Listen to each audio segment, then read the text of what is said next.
If ever she's going to be present sa impeachment, I'm just telling you, she's going to show up doon sa impeachment Trial. trial. Fresh, very fresh, and super fresh. I swear to you. I know. I know. know. While everyone's going to look so miserable and she's Yes. just there. She's going to walk in that room with all the radiant in her. Literal, I'm telling you that. Excited ako dyan. So kung Diyan ako excited. Oo, Kung gaano ka-moist si VP pagka correct. nag-trial. Ayan. Kaya dapat tayo magpa-fresh din tayo pagdating ng the trial proper is going to start first week of July. 15, meron sila mga pre-trial. But I do not know if the pre-trial is going to be broadcasted also. Kung parang ipapublic ba yan ng impeachment court. But yun yung mga interesting dyan. Well, at the same time, of course, ako, I am really going to follow the activities of the Senate, especially now that the majority is making huge strides pagdating sa pushback dun sa BBM admin. And I really hope, excited ako on how Pia Cayetano is going to conduct the Senate Blue Ribbon Committee hearings. Kasi finally, they would have a leverage. Ayan, pinagkakasuhan yung mga 13 senators, ganyan. Are they going to take this sitting down? 'Di ba? May power sila, Senate Blue Ribbon Committee na ngayon kung ma-maintain, there's really no point for the 13 to divide. Kasi as 13 senators, as 13 majority, you own the Senate. You basically own the Senate. So, you would be able to defend yourselves as long as buo kayo. So it's not really practical for them to break up at this point. The consolidation is born out of basic love for the country. Sovereignty based yung kanilang pagkakaisa-isa 'di ba? Aside from the fact, of course, syempre kumbaga para marami sa kanila na tinatarantado ng current administration. So they might have different motivation on why they consolidated. Pero above anything else, maganda kasi yung what is written on the paper na they consolidated, kicked the Malacanang sanctioned Senate President in Tito Soto. Pero sila, they organized themselves outside of the shadows of Malacanang. That's really a achievement for huge achievement for the Senate of the Philippines, because in the 4 years of BBM administration, ngayon pa lang tayo merong Senado na fully independent. And the badges of this independence are, number one, the entire media mechanism are tearing apart the 13. 'Di ba? Binabawi si Cayetano, si Loren Legarda, si Pia Cayetano, kinakasuhan lahat ng mga nandyan sa 13, biglang gusto nilang ipahunting ng bonggang-bongga si Bato, gusto nila ngayon ipahunting na din si Bongo, and things like that. The artistas are speaking up. Yung mga artista na nagpopolitika, indication yan ng desperation Pag nagsasalita na si Vice Ganda at gusto tayong turuan ni Vice Ganda sa politika, something is really off. Diba? Isa pa yan si Vice actually. To be honest. Nakakainis din, no? Ibig sabihin, in the move na talaga sila. Talagang, mukhang desperado sila. Kasi naisaan sila ng 13 Diba? Those are the badges that that these 13 are, the new majority is independent. Kasi otherwise, kung nakikipag-concession yan sa Malacanang, hindi sila gaganyanin. Hindi sila babastusin ng bonggang-bongga. And probably, with all due respect kay Chisa Escudero, probably si Chisa Escudero, that was the reason. Kasi syempre, at the end, naintindihan ko naman yung move ni Chisa Escudero in hindsight, nung siya yung Senate President, she tried to function as independent as possible, but at the same time, caters to Malacanang to certain extent, para hindi sila awayin ng Malacanang, para hindi sila tira-tirahin ng Malacanang and things like that. Kumbaga parang bilang politician, ang gusto niya, kung ma-maintain natin yung peaceful balance of things with the Senate doing its own thing and then catering to some of the needs of Malacanang para hindi siya tira-tirahin ng Malacanang, dun siya pupunta. Ganon. Ganon ang politiko Kasi si Mig Zubiri, hindi sinunod ang Malacanang doon sa PI. Remember? Kaya napalitan si Migs. Chis Escudero, hindi siya sumunod doon sa script ng flood control and doon sa impeachment. 'Di ba? So, that is why napalitan si Chis, naging si Tito Soto. Tito Soto is the most tuta Senate President in the entire 4 years of BBM administration. Siya talaga yung pinakatuta. Kasi pag sinabi sa kanyang tuwad talaga si Tito Soto eh. 'Di ba? Talagang kasi hodang magpa-aresto siya ng kapwa niya senador. Ay, alam mo yon, kumain ng tae talaga si Tito Soto dito para lang mapagsilbihan yung amo niya sa Malacanang. So now we have a Senate president. We now have a Senate majority that doesn't give a fuck kung ano ang gusto ng Malacanang. And let us hope that they are going to stay that way. And let us really encourage. Alam mo, the 13 senators are still 13 republics eh. Their interests are going to change and maybe the interests may not align sa iisang lugar moving forward. Hindi natin alam kung hanggang kailan yan magsistick together eh. But let us give them all the reason to stick together. Let us give them the reason that, whatever it is that you're doing, push back, suportado kayo ng taong bayan as long as you're going to represent us. Diba? Yeah. As long as you're going to listen to the people, we're going to be right behind you. Talagang binobobo tayo ng sistema. Talagang it's structured na bobohin tayo. Ito mga nangyayari, mga nasa social media, yung mga nagko-comment ng ganito, ganyan, these are just noise. If these people are talking about something else and not really targeting the issue, it's just noise. Kaya sabi ko sa mga anak ko, learn to filter it.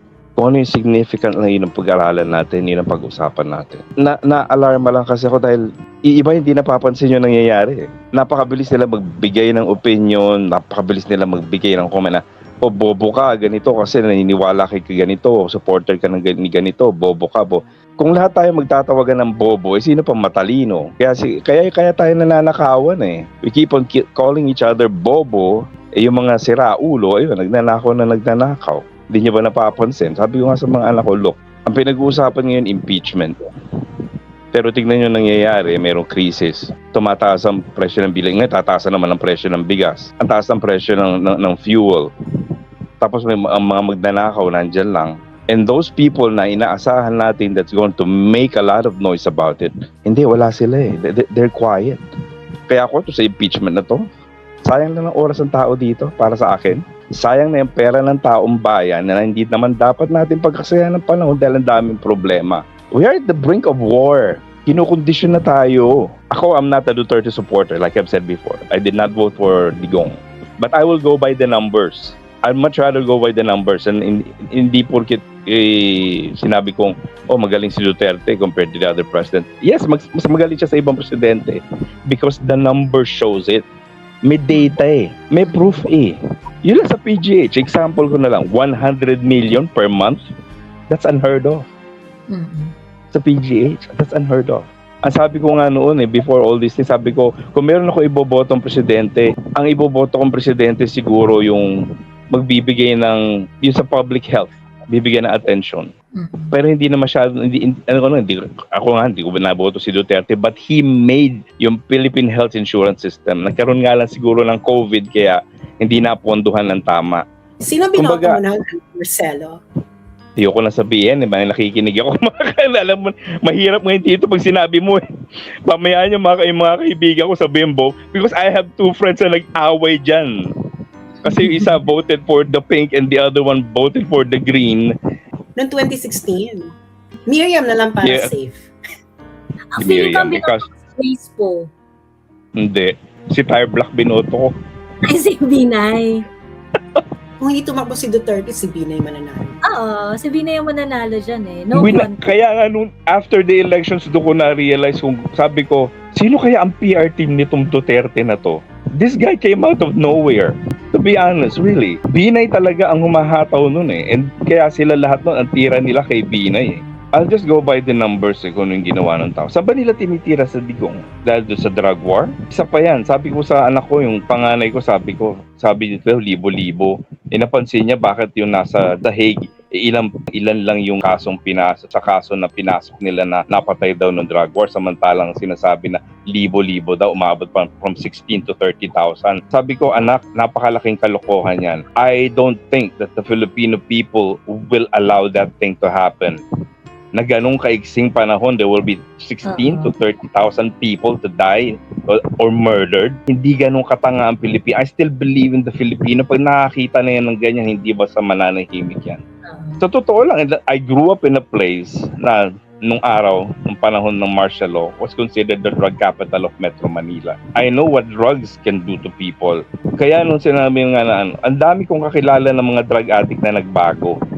Because they know hindi sila sasantuhin ng gobyerno. Manlabang ka, deadball ka. Simple as that. Binigyan kayo ng panahon magbago. Ako, sabi nga nila, iba na kasi hindi kayo nawalan ng pamilya kaya nasasabi niyo yan. Ang tanong po ba, addict po ba? Kasi nga, ang pinagtataka ko lang, lalo na sa Human Rights Commission natin, masyado kayo nakafocus dun sa perpetrator eh. Pero yung mga biktima, hindi nyo binibigyan ng attention. Masyado, sa totoo lang. And now, that old man now is in The Hague. He's 81. Utang yan ng ICC yan. Isa pa yan. Ang bilis-bilis yung pumasok sa mga ganyang klase ng mga international kuno-kuno na ganyan. Hindi nyo isipin na in a way, you're giving up a certain part of our sovereignty pagdating sa ganyan. Ngayon, napakadali. Kita nyo si Bato. Uhulihin na lang na gano'n. Hindi man lang dumaan sa local courts. Wala nagdi-discuss nung, ay naku, mahirap na. I'm not a lawyer, but I read. Yung latter part nung panahon ni senior noon, ni Marcos noon, meron na akong muwang noon nung time na yun. Sabihin ko, kukumpara ko sa nangyari dito sa anak niya. Mas masahol tong anak niya. Pagdating sa Nakawan, napakasahol. We're talking about trillions dito na, hindi na billions eh. Trillion na nawala. At ngayon lang ako nakakita. Kahit na nung panahon ni Marcos, hindi ko nakita. Maliban na lang nung umalis sila, nung pinatalsik sila sa Malacanang when they arrived in Hawaii and the US government made an inventory of what they brought with them. Doon lang ko nakita, talaga nga ba't ang dami ng ganitong yaman nito Marcos. But this time, it's different eh. Kasi may kita mo, may mga picture ng mali-maletang pera, may isang tampak na pera na nasa lamesa, na libo-libo. Sabi ko, ang sakit nito, ang sakit nito. Ang dami naghihirap na tao kayo. Ano yun? Anong klase engineer yun? Naka SUV na Lambo, na Lamborghini? Wow! Ang tindi nyo. Paano kayo nagkaroon ng ganyan? Wala ba kayong auditing? Wala ba kayong lifestyle check? Dapat yan mandatory yan sa mga nagtatrabaho sa gobyerno. Di ba parang noon iniinsulto natin ng mga Chinese? Sabi ko nga sa anak ko, a few decades ago, ang China puro bisikleta. Look at them now. May pinanood ako sa anak ko, yung race ng mga robots, ng mga AI robots. Grabe na yung Mga nila, yung mga robots nila. Grabe, autonomous na. And these are the Chinese na iniinsulto natin nung araw. Look at them now. Sa tingin nyo, America will give us that same kind of technology? Kaya nga naniniwala ako sinasabi ni Digong. Tama naman, it's a practical, yung foreign policy niya na bakit ako makikipagsundo muna sa isang bahay na napakalayo sa akin samantalang ito kapitbahay ko lang, nasa tawid lang. Kumbaga, I'll make sure na maganda muna yung relasyon ko doon sa katabi ko kaysa doon sa napakalayo. And besides, sabi ko nga magtapatan tayo. Believe me, on a day-to-day basis, there is something on you na made in China. Can the Chinese say the same thing, that there's something on me, on my day-to-day life na meron akong sinusot na made in the Philippines? We cannot compete with the Chinese, but at least we can be friendly with them, at least gain something from them, the technology, no?